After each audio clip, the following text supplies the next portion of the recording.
પ્રેમજીભાઈ, પેલા હસુભાઈ છે એમના વિશે જરા અમને માહિતી આપો ને. મોમ્બાસામાં હસુભાઈ જે માણસ છે ને, એના જો કોઈ દિવસ દાતાર નથી જન્મ્યો અને નહીં જન્મે. બરોબર છે.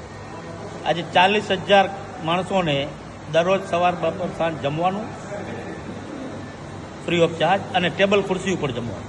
વાહ, ક્યાં બાત છે. 40,000 માણસો ટેબલ ખુરશી ઉપર જમવા. 6,000 માણસોની સ્કૂલ, ડિસેબલ બધા કાર્યોના છોકરા.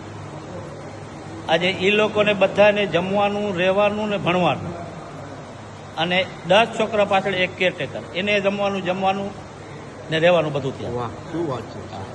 એ આમ કચ્છના કયા ગામના? કચ્છના એ પોટડીના. અચ્છા.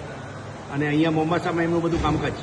હા, મોમ્બાસામાં એ લોકો ઇન્ડસ્ટ્રીયલ, મોમ્બાસા સિમેન્ટ, સ્ટાન્ડર્ડ રોલિંગ મિલ, સળિયાની ફેક્ટરી, સિમેન્ટની ફેક્ટરી.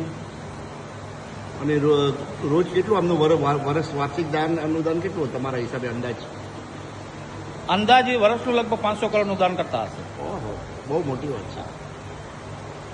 અને રોજના 40,000 માણસોને જમાડવાના. હા, રોજના 40,000. નાત જાત વગર, કોઈ કઈ નાત જાત વગર બધાને ટેબલ ખુરશી પર બેસાડી, બધા ટેબલ ખુરશી પર બેસીને જમાડવા. કોઈના ઘરમાં ગેસ નથી, કોઈના ઘરનું ભાડું નથી ચૂકવ્યું. કોઈને ઘરમાં મોમ્બાસાની અંદર કોઈને નાત જાત જોવાની નહીં, કોઈને ઘરમાં ભાડું ખૂટતું હોય, ખાવાનું ન હોય, એ બધું દરરોજ સાંજે એ કેશ પૈસા આપે માણસો.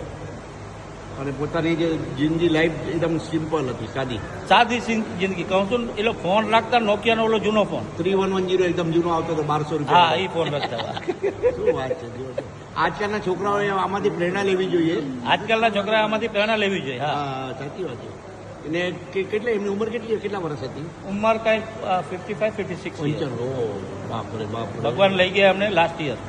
અને અહીંયા મોમ્બાસામાં જ ગુજરી ગયા. હા, મોમ્બાસામાં. એમની સ્મશાન યાત્રા ભવ્ય નીકળી હશે. હા, મોમ્બાસામાં તો આખી એની પાલખી, સમસન યાત્રા, પાલખી યાત્રા કરી હતી, અને આખા મોમ્બાસામાં એની સમસન યાત્રા રાખી હતી.